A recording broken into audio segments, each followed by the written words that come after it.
पूर्णमदः पूर्णमिदं पूर्णात् पूर्णमुदच्यते पूर्णस्य पूर्णमादाय पूर्णमेवावशिष्यते। ओम शांति शांति शांति। शंकरं शंकराचार्यं केशवं बादरायणं सूत्रभाष्य कृतो वंदे भगवन्तौ पुनः पुनः। ईश्वरो गुरुरात्मेति मूर्तिभेद विभागिने व्योमवद्व्याप्तदेहाय दक्षिणामूर्तये नमः। ओम शांति शांति शांति।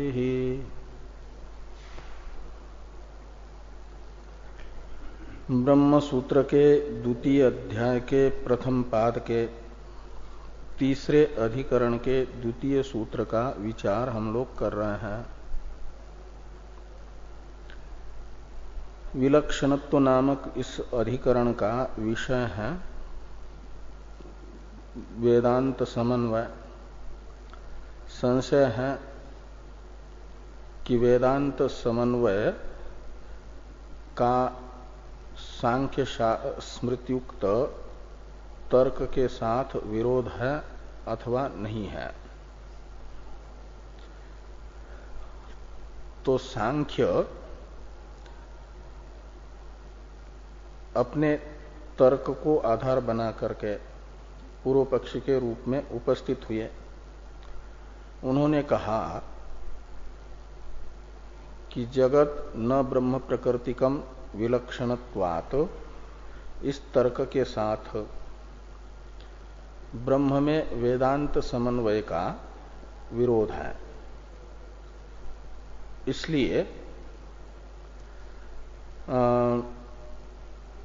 जगत का प्रकृति ब्रह्म हो नहीं सकता।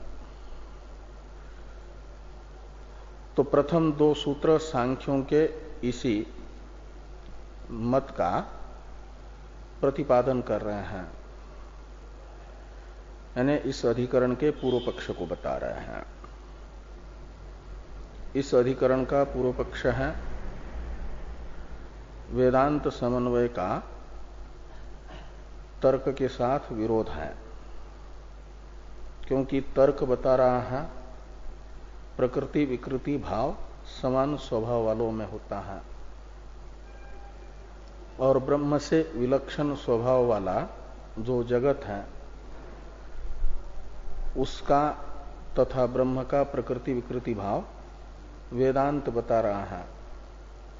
इसलिए वेदांत समन्वय का विरोध तर्क के साथ है।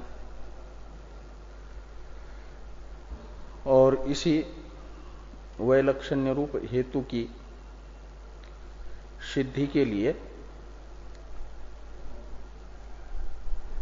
पहले वेदांत एक देशी के द्वारा वैलक्षण्य रूप हेतु जगत रूपी पक्ष में नहीं है, इस प्रकार की शंका की गई।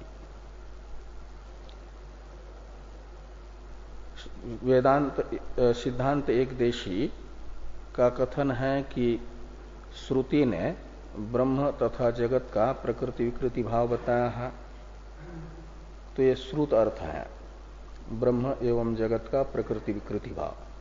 और यह श्रुत अर्थ अन्यथा अनुपपत्या, जगत चेतन है, ब्रह्म के समान ही है, ब्रह्म भी चेतन जगत भी चेतन। यदि जगत में चेतनत्व स्वीकार करेंगे श्रुत अर्थापत्ति प्रमाण से, तो जगत में ब्रह्म वैलक्षण्य रूप जो हेतु बताया था वह असिद्ध हो जाएगा, पक्ष में सिद्ध नहीं होगा। इसी दृष्टि से सिद्धांत एकदेशी ने ये जो शंका की थी तो उसका तो निराकरण प्रथम सूत्र के उत्तरार्ध में ही सांख्यों ने किया कि तथात्वन च शब्दात विज्ञानंचा विज्ञानंच यह श्रुति यानी शब्द प्रमाण श्रुत अर्थापत्ति प्रमाण का बाधक है। ये जो सांख्यों ने कहा तो सिद्धांत एकदेशी ने पुनः श्रुत अर्थापत्ति प्रमाण का शब्द प्रमाण से बाध नहीं होगा, इसे सिद्ध करने के लिए कहा कि श्रुत अर्थापत्ति प्रमाण अकेला नहीं है, श्रुति उसकी सहायक है। तो श्रुति सहकृत श्रुत अर्थापत्ति प्रमाण का विज्ञानंच विज्ञानंच इस शब्द से बाध नहीं होगा। हाँ, वो विज्ञानंच ये शब्द बाधक नहीं होगा श्रुत अर्थापत्ति का, क्योंकि शब्दांतर जो है अचेतनत्वेन रूपेण अभिमत भूत तथा इंद्रियों में चेतनत्व बता रहा है। ये वेदांत एकदेशी का अभिप्राय है। उस दृष्टि से वो सब श्रुतियां भी भूतों में चेतनत्व को बताने वाली तथा इंद्रियों में चेतनत्व को बताने वाली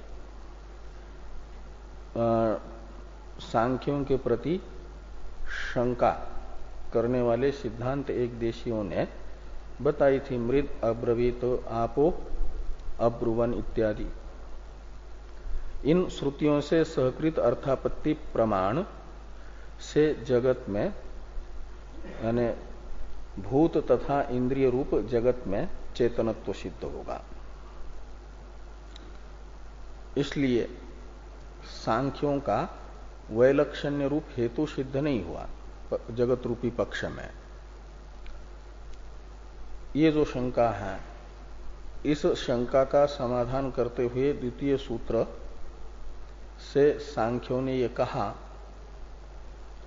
तू शब्द का प्रयोग द्वितीय सूत्र में सांख्यों ने इस अभिप्राय से किया कि श्रुति सहकृत अर्थापत्ति प्रमाण का विज्ञानंच इस शब्द से बाध नहीं होगा, इस प्रकार की शंका नहीं करनी चाहिए।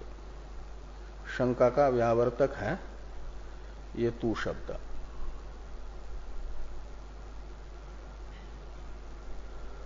और ये कहा गया कि जो मृद अब्रवीत आपो अब्रुवन इत्यादि श्रुतियां हैं, उन श्रुतियों में प्रयुक्त मृत शब्द, आप शब्द और इंद्रियों के वाचक प्राण शब्द से, वाक आदि शब्दों से लेना है उनके अभिमानी देवताओं को। मृत शब्द केवल पृथ्वी रूप भूत का परामर्शक न होकर के पृथ्वी अभिमानी का परामर्शक है। ये अभिमानी व्यपदेश इससे कहा गया। और अभिमानी के परामर्शक मृत आपह इत्यादि शब्द हैं, इसका ज्ञापक प्रमाण तो कहा इसका ज्ञापक प्रमाण है, ये ज्ञापक हेतु है विशेष अनुगतिभ्याम। ये जो जगत में भोक्ता में चेतनत्व, भूत तथा इंद्रियों में अचेतनत्व रूप विभाग है, भेद है, यह विशेष इस अर्थ का ज्ञापक है। यदि भूतों को चेतन मानेंगे, इंद्रियों को चेतन मानेंगे, तो भूतों का और भोक्ता का दोनों का भी चेतनत्व रूप साम्य होने से ये भेद कैसे होगा, विभाग कैसे होगा। और अनुगति स्वयं श्रुति बता रही है। अग्निर्वाग भूत्वा मुखम प्राविशत इत्यादि श्रुतियां वाग इंद्रिय की अधिष्ठात्री अग्नि देवता का वाग इंद्रिय के गोलक मुख में अन्वय बता रही है, अनुगमन बता रही है, अनुगति बता रही है। इस प्रकार का जो सूत्रार्थ है भाष्कर भगवान बता रहे हैं। भाष्य को देखा जाए।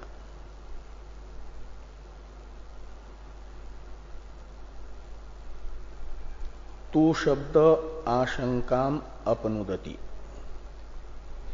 अभिमानी व्यपदेशस्तु विशेषानुगतिभ्याम। इस सूत्र में जो प्रयुक्त तू ये निपात है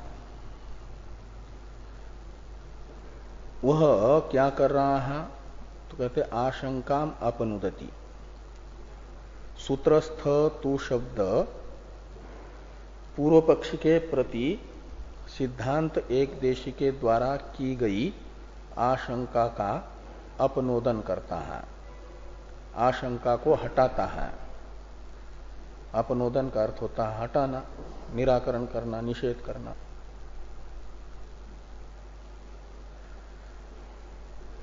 तो तू शब्द से कैसे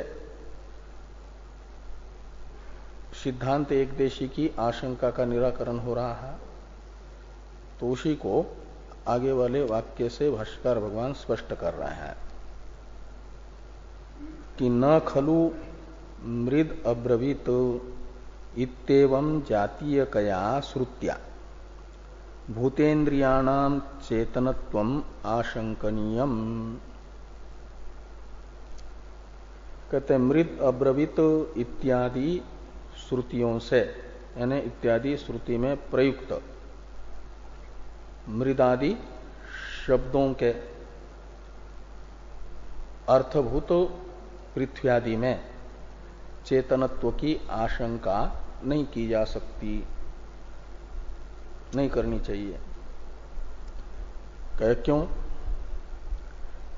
ये प्रश्न सिद्धांत एक देशी सांख्यों के प्रति कर सकते हैं। तो सांख्य हेतु बता रहे हैं कि क्यों शंका नहीं करनी चाहिए। मृद अब्रवीत इत्यादि श्रुति के आधार पर पृथ्व्यादि भूतों में तथा इंद्रियों में चेतनत्व की आशंका क्यों नहीं करनी चाहिए। ये जो प्रश्न होगा सांख्यों के प्रति, उसका उत्तर दे रहे हैं कि यतो अभिमानी व्यपदेश एषः। कहते यतः यानी यस्मात् कारणात्, कहते क्योंकि, ऐसा अर्थ निकलेगा। यानी हम इसलिए कह रहे हैं कि भूत तथा इंद्रियों में चेतनत्व की शंका नहीं करनी चाहिए इन श्रुतियों के आधार पर, कि उन श्रुतियों में प्रयुक्त मृत, आप इत्यादि शब्द केवल पृथ्व्यादि भूतों के वाचक नहीं है, इंद्रिय मात्र के वाचक नहीं है, अपितु मृदादि शब्दों से अभिमानी का कथन हो रहा है। तो ये कहा अभिमानी व्यपदेशो एषः, ये अभिमानी व्यपदेश इस पद का अर्थ कर रहे हैं। तू शब्द का तो अर्थ हो गया चेतनत्वम आशंकनीयम, यहां तक तू शब्द का अर्थ है। और यतो अभिमानी व्यपदेश एषः इत्यादि से शुरू किया मूल सूत्रस्थ प्रथम पद का व्याख्यान। कहते इसलिए शंका नहीं करनी चाहिए चेतनत्व की पृथ्व्यादि में कि वहां मृदादि शब्द भूत मात्र के वाचक नहीं है, अपितु पृथ्व्यादि भूतों के अभिमानी देवताओं के परामर्शक हैं।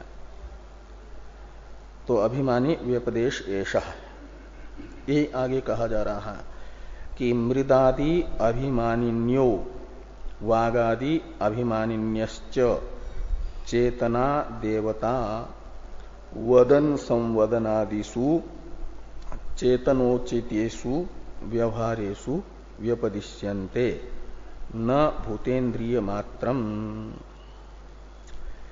तो ये कहते हैं कि मृदादि अभिमानिन्य चेतना देवता, तो मृदादि के अभिमानी चेतन देवता, मृदादि में आदि शब्द से ले लेना आपके जल को, बाकी भूतों को।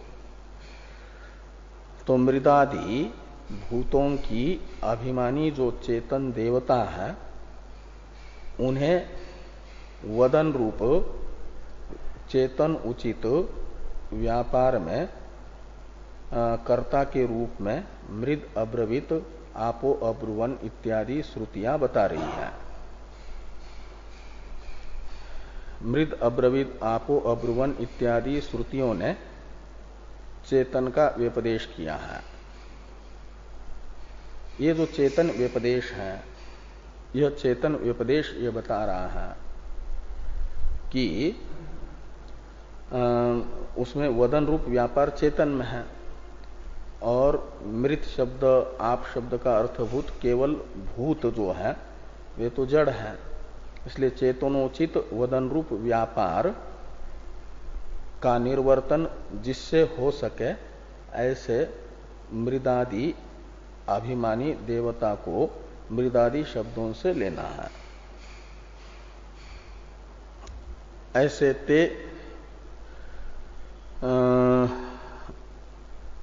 ते हेमे प्राणा अहंश्रेय से विवदमाना, इसमें प्राण शब्द से ग्राह्य जो इंद्रियां हैं, ये इंद्रिय मात्र का व्यपदेश यहां पर नहीं हो रहा है, अपितु इंद्रिय के अभिमानी अधिष्ठात्री जो देवता है उनका परामर्श प्राण इत्यादि शब्दों से लेना है। वागादि अभिमानी, वागादि अधिष्ठात्री देवताओं ने अपनी अपनी श्रेष्ठता के लिए विवाद किया, अग्नि आदि देवताओं में विवाद हुआ, ऐसा अर्थ निकलेगा। वहां वागादि शब्द उनके अपने अपने अधिष्ठात्री देवताओं के परामर्शक हैं।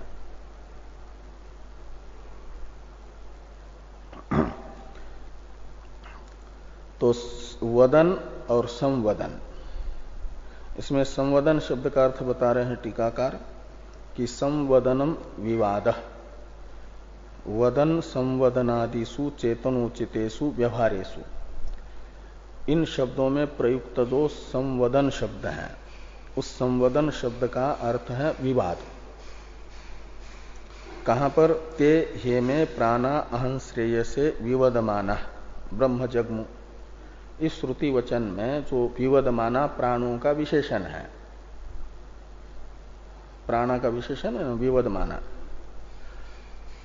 उससे विवाद करते हुए, विवाद करने वाले, ये अर्थ निकल रहा।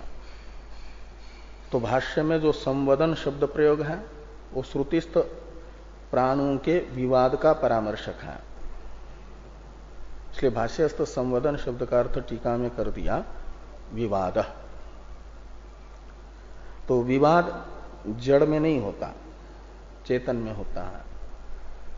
और प्राणों में, प्राण शब्दित इंद्रियों में विवाद बताया जा रहा का अर्थ है विवाद रूपी जो चेतनोचित व्यवहार है वह करने वाले वागादि के अभिमानी देवता हैं, उनका व्यपदेश है वहां।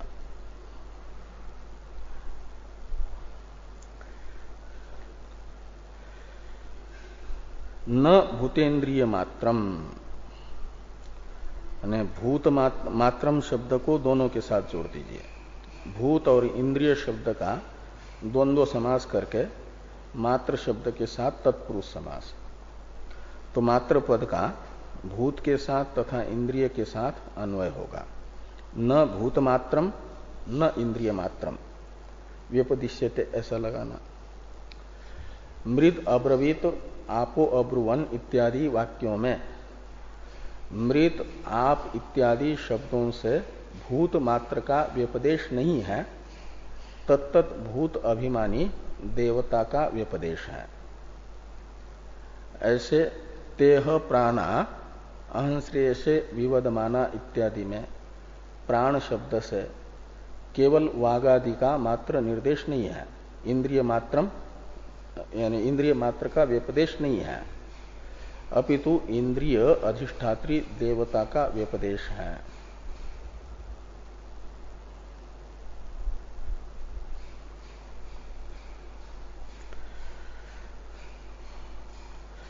तो यहां तक अभिमानी व्यपदेश इस पद की व्याख्या हुई।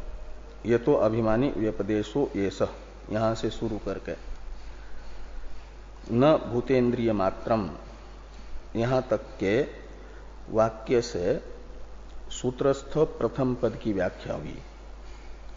द्वितीय पद की व्याख्या पहले वाक्य से हुई। अब एक पद बचा है, विशेष अनुगतिभ्याम। अब जितना भी अवशिष्ट भाष्य है कस्मात से लेकर के समाप्ति तक, वो सारा का सारा सूत्रस्थ विशेष अनुगतिभ्याम इस पद की व्याख्या है। दो पदों की व्याख्या हो गई, कुल 3 ही पद है। 2 वाक्यों से 2 पदों की व्याख्या करके विशेष अनुगतिभ्याम ये हेतु वाक्य है। अभिमानी व्यपदेश इस पद का जो अर्थ बताया उस यही वहां पर अर्थ है। मृद अब्रवीत इत्यादि में मृदादि शब्द अभिमानी के ही परामर्शक है। ये जो सांख्यों ने अर्थ किया, इस अर्थ का ज्ञापक हेतु बताने के लिए सूत्र में विशेष अनुगतिभ्याम ये पद है।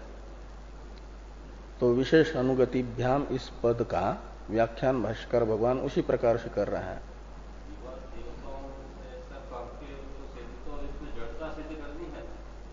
भूतों में और इंद्रियों में जड़ता सिद्ध करना है। हाँ, जो वक्तृत्व रूप वदन रूप व्यवहार बताया वो अभिमानी में है, इसलिए भूत जड़ है। हाँ, और जड़ होने से वो वैलक्षण्य सिद्ध होगा।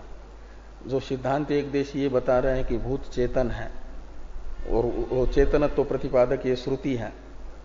भूतों में और इंद्रियों में चेतनत्व प्रतिपादक ये श्रुति है, ऐसा जो सिद्धांत एक देशी ने कहा था, तो सांख्य ये बता रहे हैं कि वहां पर भूतों के वाचक मृदादि शब्दों से भूतों का मात्र परामर्श नहीं, अपितु उनके अभिमानी का परामर्श है। इसलिए वे भले ही चेतन है, लेकिन ये तो जड़ है, और जड़ होने से ब्रह्म से विलक्षण है, तो वैलक्षण्य रूप हेतु रहेगा। वो असिद्ध नहीं है, पक्ष में नहीं है, ये नहीं कह सकते।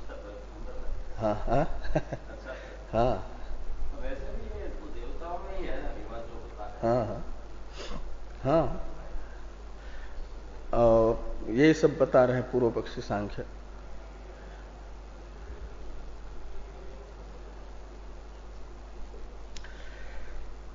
तो अभिमानी व्यपदेश इस पद की व्याख्या हो गई।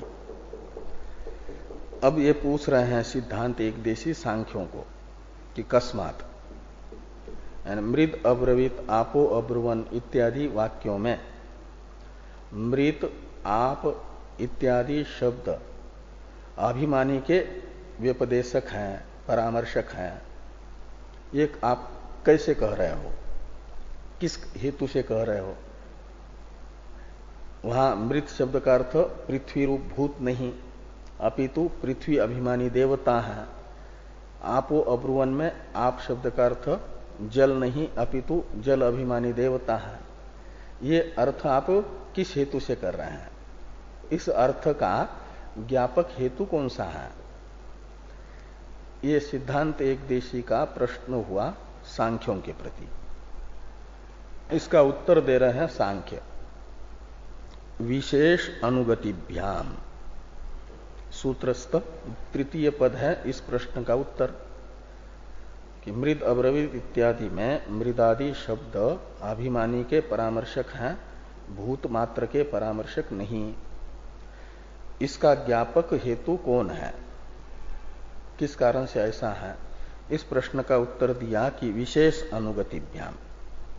ये दो हेतु बताए, ज्ञापक बताए, एक विशेष और दूसरा अनुगति, यानी विशेषात अनुगते है, ये दो निकालिए द्विवचन से। तो पहला जो हेतु है विशेष,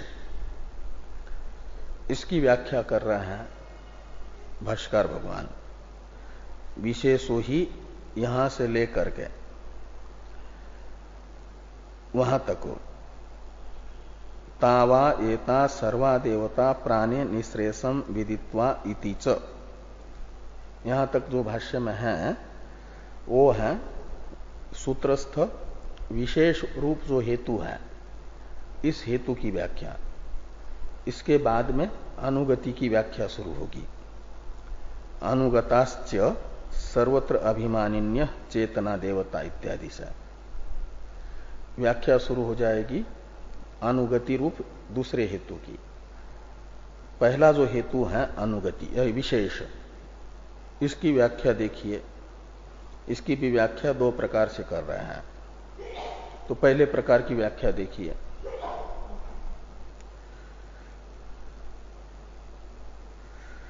उससे पहले थोड़ा टीका को देखिए, फिर वो देखते हैं। यानी अभी तक जो अभिमानी व्यपदेश, ये जो मूल में पद था, उसकी व्याख्या भाष्य में हो गई ना। तो अभिमानी व्यपदेश, इस पद की व्याख्या रूप भाष्य में प्रयुक्त जो कुछ पद हैं उनका अर्थ कर रहे हैं टीकाकार।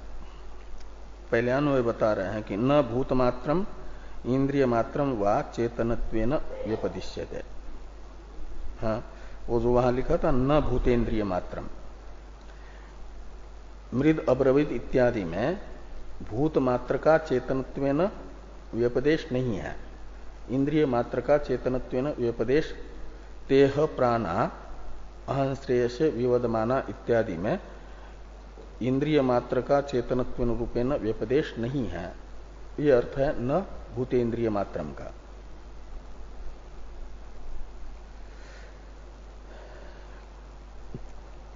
क्यों? तो कहते लोक वेद प्रसिद्ध विभाग अबाध योगात इत्यर्थ। लोक प्रसिद्ध तथा वेद प्रसिद्ध जो विभाग है, क्या विभाग है लोक और वेद प्रसिद्ध? कि जगत में तीन है, भोक्ता, भोगोपकरण और भोग्य। भोक्ता चेतन है, भोगोपकरण तथा भोग्य अचेतन है। अचेतन चेतन जो भोक्ता पुरुष है उसका शेष है। ये तो सारा प्रकृति है। इंद्रिय भी प्रधान ने ही सांख्यों के अनुसार महत तत्व का रूप धारण कर लिया, महत तत्व रूप से परिणत हुआ। फिर आपके अहंकार के रूप में, और अहंकार इंद्रिय के रूप में परिणत हुआ है। तो इंद्रिया भी तो प्रकृति है, जड़ है सांख्यों के यहां। और फिर वही अहंकार पंच तन्मात्रात्मक बना और पंच तन्मात्रा स्थूल पंचभूतात्मक बनी। यही तो क्रम है सांख्यों का। तो उसमें 16 जो विकार है, विकारात्मक तत्व हैं, उन 16 विकारात्मक तत्वों में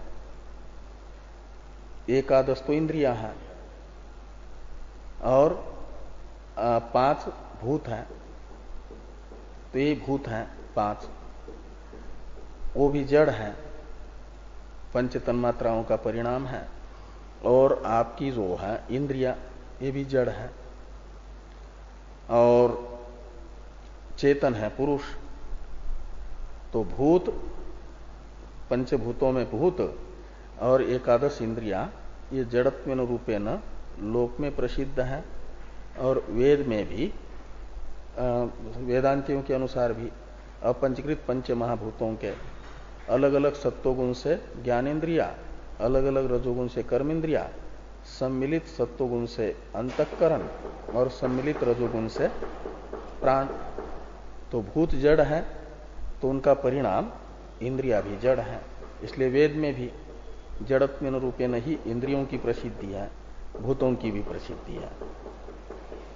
तो लोक तथा वेद में जड़त्वेन रूपेण प्रसिद्धि है भूतों की तथा इंद्रियों की, और भोक्ता की चेतन के रूप में प्रसिद्धि है।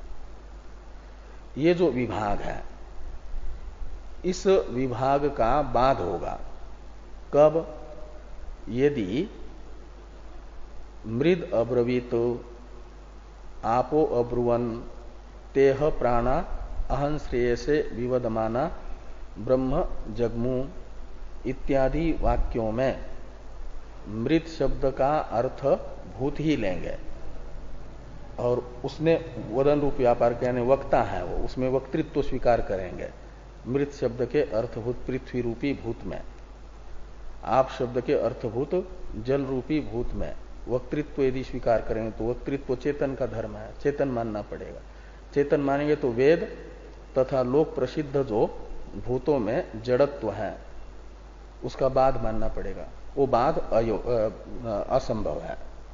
वो यहां पर कहा कि लोक वेद प्रसिद्ध विभाग, लोक प्रसिद्ध एवं वेद प्रसिद्ध जो विभाग है कि भोक्ता चेतन है और भूत तथा इंद्रिया अचेतन है, उसका बाध अनुचित है। अयोगात का अर्थ है बाध अयोगात इत्यर्थ। ये किसका अर्थ हुआ? आपके ये अभिमानी व्यपदेशस्तु यहां से लेकर के अपिच के पहले तक का जो विशेषो ही इत्यादि कर रहे हैं वहां तक का वो अर्थ है।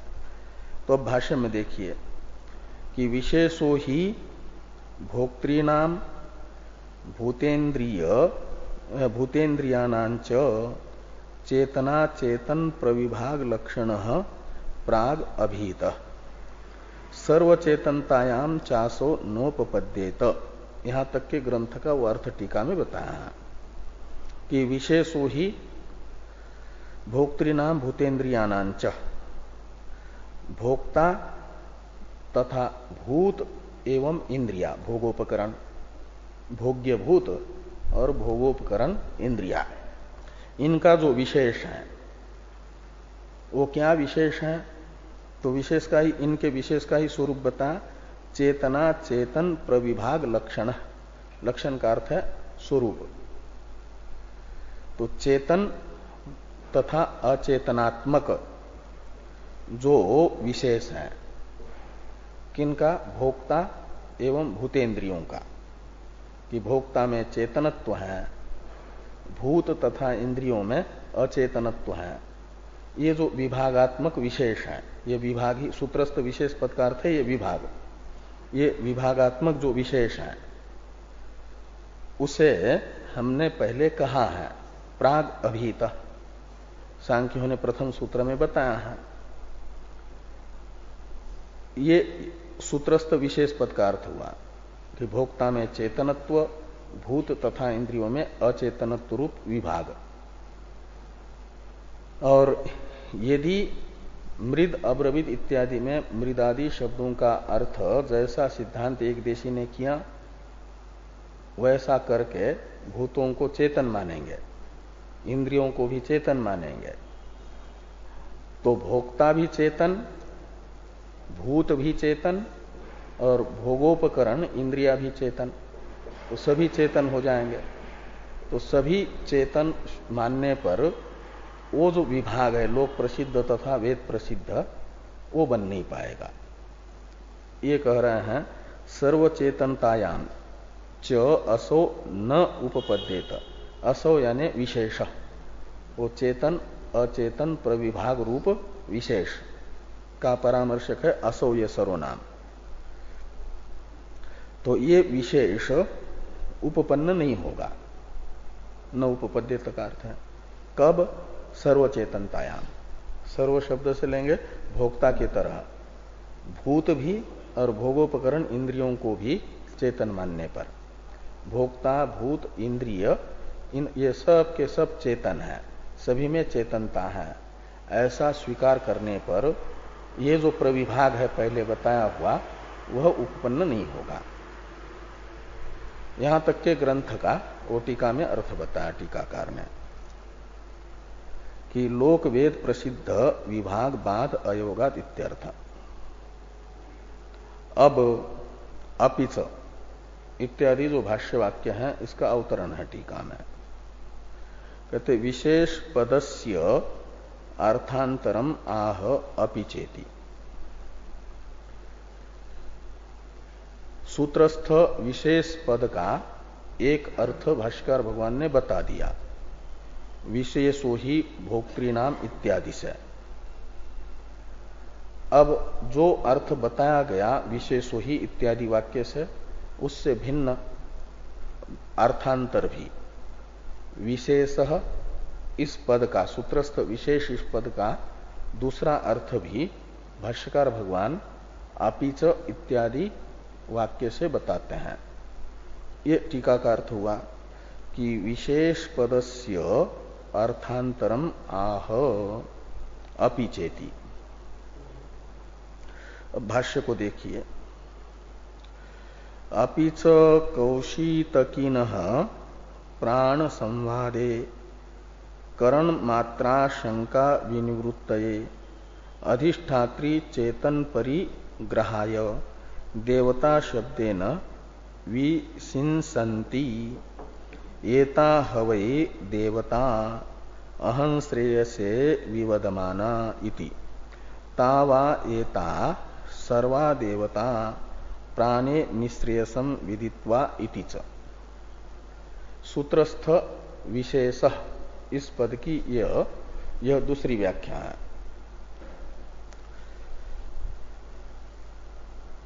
तो ये कहते हैं कि कौशितकी शाखा वाले क्या करते हैं कि प्राण उपासना तो स्थान स्थान पर है ना। सामवेद के छांदोग्य उपनिषद में भी है, तो यजुर्वेद के बृहदारण्यक में भी है, तो कौशितकी में भी है। तो कौशितकी में प्राण उपासना आई तो प्राण के श्रेष्ठत्व की सिद्धि के लिए जो श्रुति ने आख्यायिका बताई है, छांदोग्य में भी है, बृहदारण्यक में भी है, कौशितकी में भी है। प्राण में वागादि की अपेक्षा श्रेष्ठत्व की साधक जो आख्यायिका है, तो उस समय छांदोग्य में और बृहदारण्यक में तो सीधे प्राण शब्द का ही प्रयोग है, वाक शब्द का ही प्रयोग है। उसका विशेषण देवता ये शब्द नहीं है। लेकिन कौशितकी उपनिषद में तो यही प्राण उपासना के प्रकरण में प्राण के श्रेष्ठत्व की सिद्धि के लिए प्राण में उपासना उपयोगी श्रेष्ठत्व गुण सिद्ध हो, इसके लिए क्या कर दिया कि वहां वागादि का विवाद बताया। और वागादि का विवाद बताते समय वहां वागादि शब्द से कोई सीधे जड़ इंद्रियों को ही न ले, इसलिए विशेषण देवता शब्द का प्रयोग कर दिया। वागादि के विशेषण के रूप से देवता शब्द का प्रयोग है, इसलिए सूत्रस्थ विशेष शब्द से वो लेना कि कौशितकी शाखा में कोई वागादि शब्द से, वागादि शब्दों का प्रसिद्ध जो अर्थ है इंद्रिया जड़, वही वहां पर विवादकर्ता के रूप में न समझे। वागादि शब्द से वागादि इंद्रियों का व्यावर्तन करने के लिए विशेषण दे दिया देवता। ये यहां पर कहते हैं कि अपीच कौशितकिनः प्राण संवादे करण मात्रा शंका विनिवृत्तये अधिष्ठात्री चेतन परिग्रहाय देवता शब्देन विशिंसन्ति। विशिंसन्ति का अर्थ है विशेषण जोड़ते हैं, यानी देवता शब्द से विशेषित करते हैं। किनको? प्राणादि को। प्राणादि शब्द से कोई उन्हीं को न ले चेतन के रूप में, इंद्रियों को ही। तो प्राण संवादे करण मात्र शंका विनिवृत्त है। इंद्रिय मात्र की शंका का विवाद करने वाले इंद्रिया ही हैं, ऐसी कोई शंका न करें। इसके लिए अधिष्ठात्री चेतन परिग्रह है। इंद्रियों के अधिष्ठाता चेतन देवताओं का ग्रहण करने के लिए देवता शब्द से विशेषित करते हैं प्राणादि शब्दों को। ताह वै देवता, ये ताह वै देवता अहं श्रेय से विवदमाना। तो यहां पर देवता ये शब्द का प्रयोग है, इसलिए सीधे देवता को ही लिया जाएगा। और यानी विवाद करने वाले देवता को बताया वहां पर।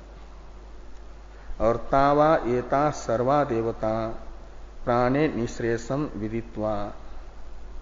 तो निश्रेषम का अर्थ है श्रेष्ठत्व। तो इन सब देवताओं ने ब्रह्मा जी ने बताए हुए पद्धति से, रीति से प्राण के श्रेष्ठत्व का निर्धारण कर लिया। और प्राण के श्रेष्ठत्व का निर्धारण करके क्या कर दिया कि फिर प्राण को भेंट समर्पित कर दी, प्राण के अधीन हो गए।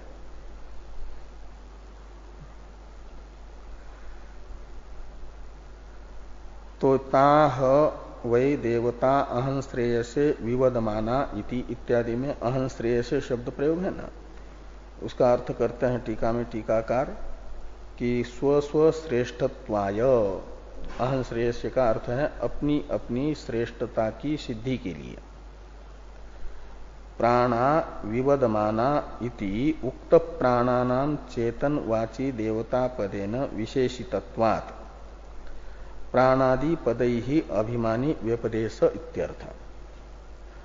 तो वहां प्राणादि इंद्रिय के वाचक प्राणादि शब्दों का चेतन के वाचक देवता शब्द से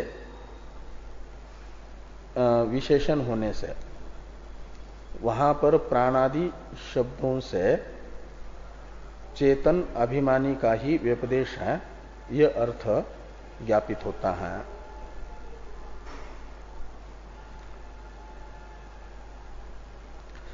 और आगे कहते हैं कि प्राणे निश्रेयसम विदित। ये जो है दूसरे श्रुति वचन में है ना कि तावा एता सर्वा देवता प्राणे निश्रेयसम विदित्वा। इसमें निश्रेयसम शब्द का अर्थ कर रहे हैं कि प्राणे निश्रेयसम यानी श्रेष्ठ्यम विदित्वा प्राणाधीना जाता इत्यर्थ। प्राण के श्रेष्ठत्व का निर्धारण होने पर सभी वागादि अभिमानी देवता प्राण के अधीन हो गए, प्राण का आधिपत्य स्वीकार कर लिया।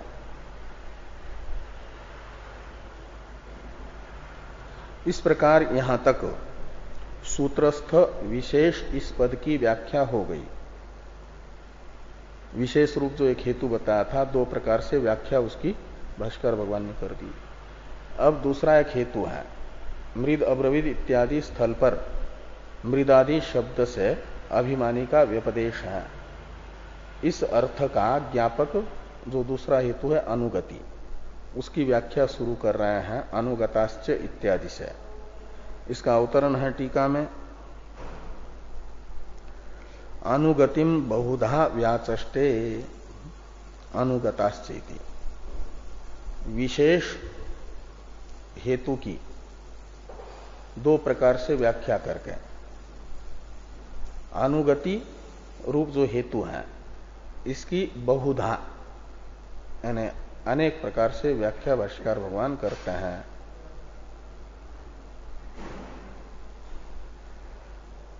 तो भाष्य में देखिए, अनुगताश्च सर्वत्र अभिमानिन्य चेतना देवता मंत्रार्थवाद इतिहास पुराणादिभ्यो अवगम्यन्ते।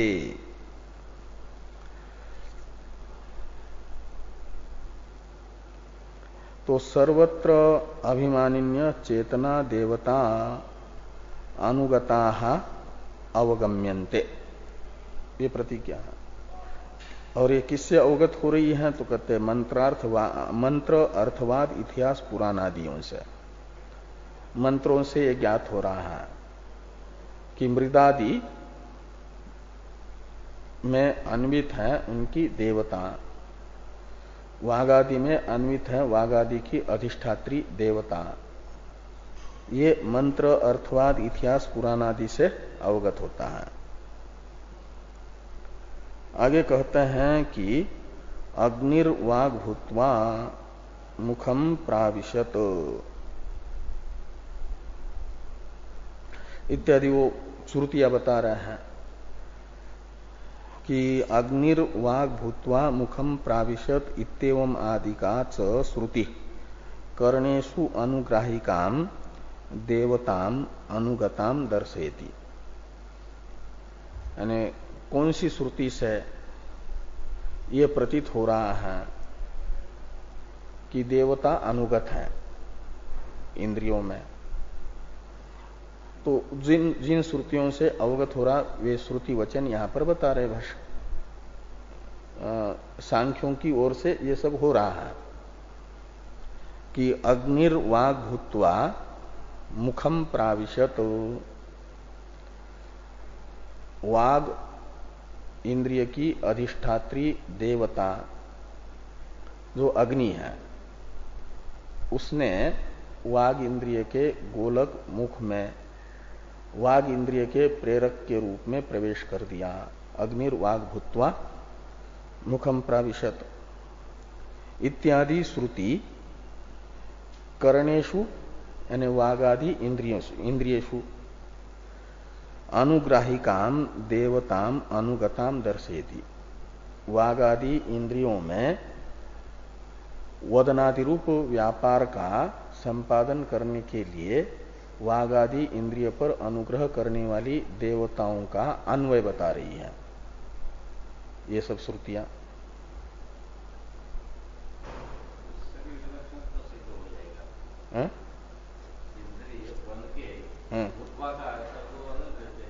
हाँ हाँ वाणी बन के प्रवेश किया। हाँ अगर वाणी जड़ है ऐसा सांख्य कह रहा है तो चेतन से जड़ की उत्पत्ति सिद्ध हो जाती है, विलक्षणता सिद्ध होती है इसके ऊपर। हाँ अपना खंडन कर रहे हैं। नहीं, वाग भूत्वा का अर्थ है अग्नि चेतन है। हाँ। वो जड़ बन के प्रवेश किया तो चेतन से जड़ की उत्पत्ति सिद्ध हो जाती है। हाँ। वहां वाग भूत्वा का, इसमें वाग का अर्थ जो है वाग इंद्रिय बन करके, ऐसा नहीं, ऐसा नहीं। हाँ हाँ, लेकिन वो है कि अनुग्राहक बन करके, जैसे वहां है सिद्धांत में भी मनसो मनोयत इत्यादि में जो मन का भी मन है, तो वहां मन से तो मन का प्रेरक लिया जाता है ना, ऐसे वाक से। वाग भूत्वा का अर्थ है वाग का प्रेरक बन करके। ऐसा कह सकते हैं। हाँ हाँ हाँ हाँ, तो हाँ हाँ, लेकिन सिद्धांत में भी ऐसा ही है। अग्नि स्वयं वाग इंद्रिय बनकर के प्रविष्ट हुआ ये नहीं, सिद्धांत में भी वह अनुग्राहक अंश वाक शब्द से लिया है। तैतरीय में, ऐतरेय में वहां अनुग्राहक अंश है।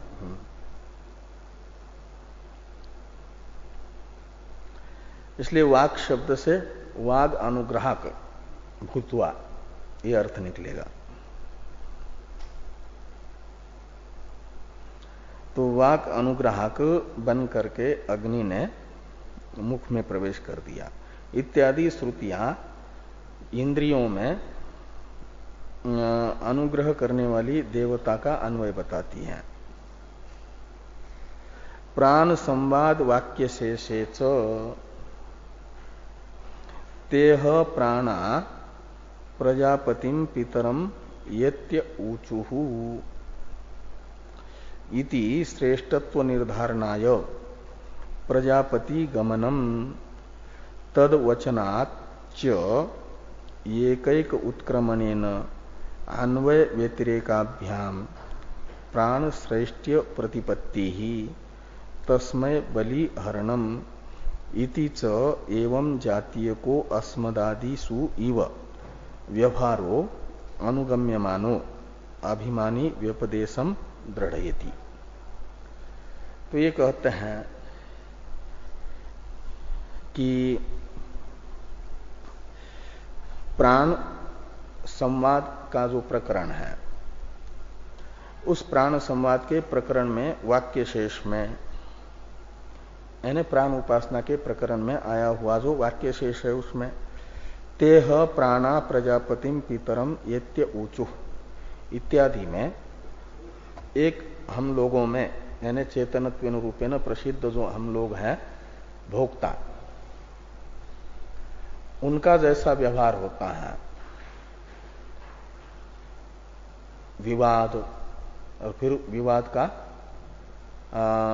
विवाद को सुलझाने के लिए किसी श्रेष्ठ व्यक्ति के पास जाना, श्रेष्ठ व्यक्ति ने बताए हुए साधनों को अपनाना, और जो पद्धति बताई प्रजापति ने उस पद्धति के अनुसार एक एक वर्ष तक अपने अपने व्यापार से उपरत रहना, और ये व्यतिरेक है उनका, तब भी पूर्ववत जीवन का चलते रहना, और प्राण के समय ये सबका व्याकुल हो जाना, ये सब ये बताता है कि ये व्यवहार हम लोगों में चेतनों में जैसा होता है, ऐसा जो प्राण संवाद में प्राणों का यानी जड़त्वेन रूपेण प्रसिद्ध इंद्रियों का व्यवहार बताया है, ये व्यवहार भी यह ज्ञापित करता है कि ये व्यवहार करने वाले जड़ इंद्रियां नहीं अपितु उनके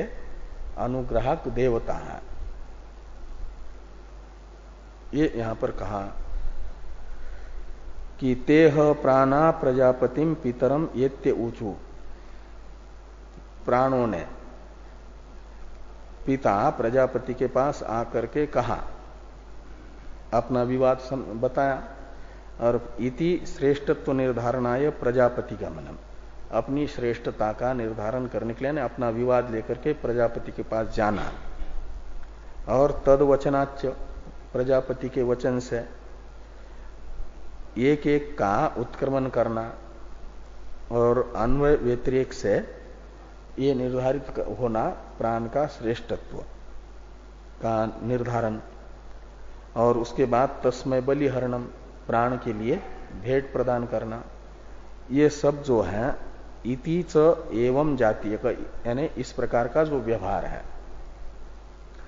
ये हम अस्मदादिषु इव यानी हम चेतनों में जैसा होता है, इस प्रकार का व्यवहार जो इंद्रियों में प्रतीत हो रहा है अनुगम्यमान, वह अभिमानी व्यपदेशम दृढ़यति, वो जड़ में यह व्यवहार संभव नहीं है, इसलिए उनके अभिमानी का वो व्यपदेश है।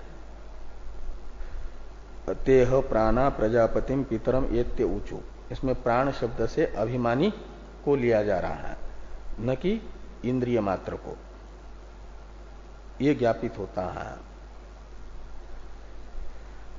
तस्मय बलि हरणम, इस वाक्यस्थ तस्मय बलि हरणम, इस वाक्यस्थ तस्मय शब्द का अर्थ है कि प्राणाय, और बलिहरण का प्रकार क्या है, तो कहते वागादि भी ही स्वीय वशिष्ठत्वादि गुण समर्पणम कृतम। जब प्राण का श्रेष्ठत्व निर्धारित हुआ तो वागादियों में जो वशिष्ठत्वादि गुण था उसका समर्पण इंद्रियों प्राण को कर दिया। ये है तस्मय शब्द से बताए गए प्राण के लिए वागादि के द्वारा बलिहरण का प्रकार।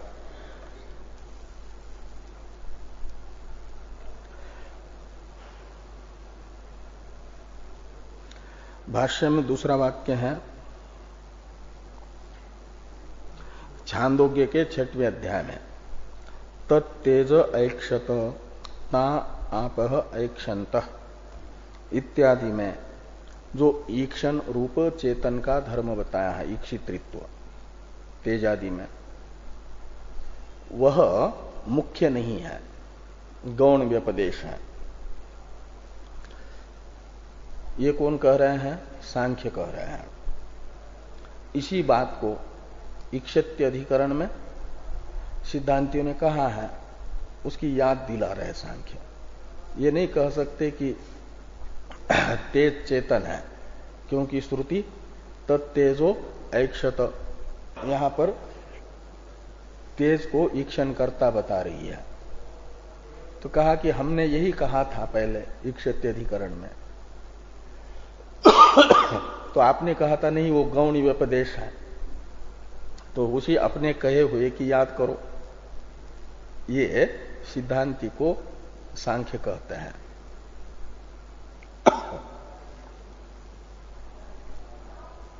तत्तेज ऐक्षत इत्यपि परस्या एव देवताया अधिष्ठात्र्या स्वविकारेषु अनुगताया यम इक्षा व्यपदिश्यते इति द्रष्टव्यम।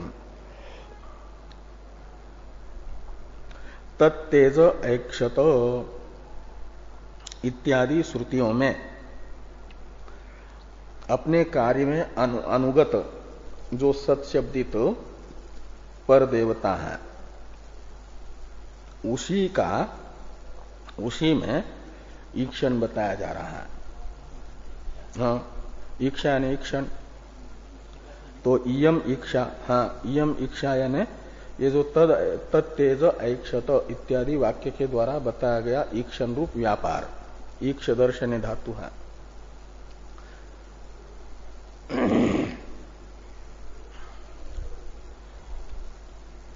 तो ये जो का अर्थ हुआ कि चेतन में ही, सत्शब्दित चेतन में ईक्षण बताया जा रहा है, न कि आपके तेज में।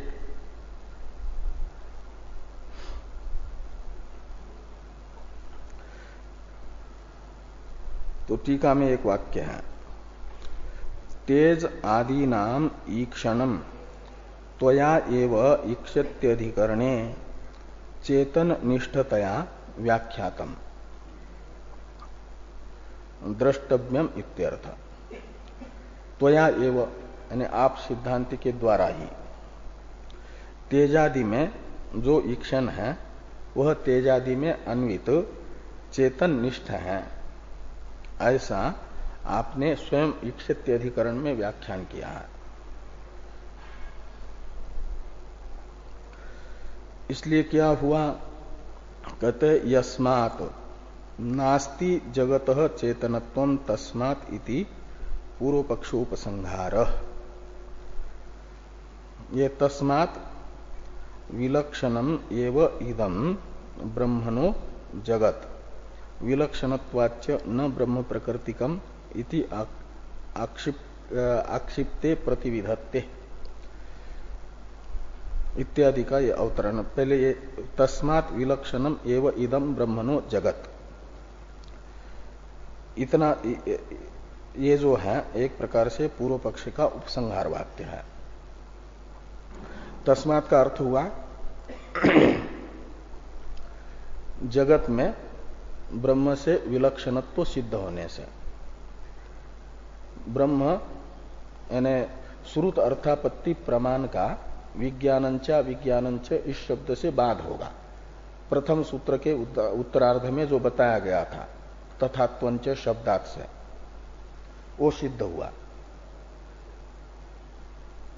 वो श्रुत अर्थापत्ति प्रमाण से, शब्द सहकृत श्रुत अर्थापत्ति प्रमाण से भी वो सिद्ध नहीं हुआ, क्योंकि शब्द उसका सहायक नहीं हुआ। वो शब्द में मृदादि शब्द जो है श्रुति में अभिमानी के वाचक है, भूतों के वाचक नहीं है। इसलिए श्रुति सहकृत अर्थापत्ति प्रमाण बाध अयोग्य है, ये नहीं कह सकते, क्योंकि श्रुति सहायक ही नहीं है अर्थापत्ति की। इसलिए वो श्रुत अर्थापत्ति का ही शब्द से बाद होगा, जो तथात्वंच शब्द से कहा गया था। और इससे निश्चित होगा कि विज्ञानंच ये शब्द भी जगत में, भूत तथा इंद्रिय रूप जगत में चेतन का वैलक्षण्य बता रहा है। और ब्रह्म से विलक्षण जगत होने से जगत तथा ब्रह्म का प्रकृति विकृति भाव नहीं होगा, जगत ब्रह्म प्रकृतिक नहीं होगा, ये सिद्ध हुआ। ये यहां पर उपसंहार में बता रहे हैं पूर्व पक्षी कि तस्मात् नास्ति जगतः तस्मात् विलक्षणम एव इदम ब्रह्मणो जगत। और इस तस्मात् का अपेक्षित यस्मात् शब्द का अध्यार करके टीका में कहा कि यस्मात् नास्ति जगतः चेतनत्वम। तस्मात् ने जिस कारण से जगत में चेतनत्व नहीं है। मृद अब्रवीत इत्यादि श्रुतियां भी भूत तथा इंद्रिय रूप जगत में चेतनत्व नहीं बता रही है, जिस कारण से, उस कारण से ब्रह्म तो चेतन है और भूत तथा इंद्रिय रूप जगत अचेतन है। तो ये वैलक्षण्य होने से चेतन ब्रह्म प्रकृतिक ये जगत नहीं होगा। तो ये कहा विलक्षणत्वाच्च न ब्रह्म प्रकृतिकम, वो जगत का इधर भी अन्वय करिए। तो जगत ब्रह्म से विलक्षण होने से ब्रह्म प्रकृतिक नहीं होगा, यानी ब्रह्म जगत का उपादान कारण नहीं होगा। हाँ, वहां पर पूरा होना चाहिए। और फिर विलक्षण होने के कारण ब्रह्म प्रकृतिक नहीं है, इस प्रकार का ये आक्षेप हुआ। यहां तक पूर्व पक्ष है। अब उसका कहते हैं प्रतिविधत्ते, यानी उत्तर दे रहे हैं तृतीय सूत्र से। इस पर चर्चा हम लोग कल करते हैं।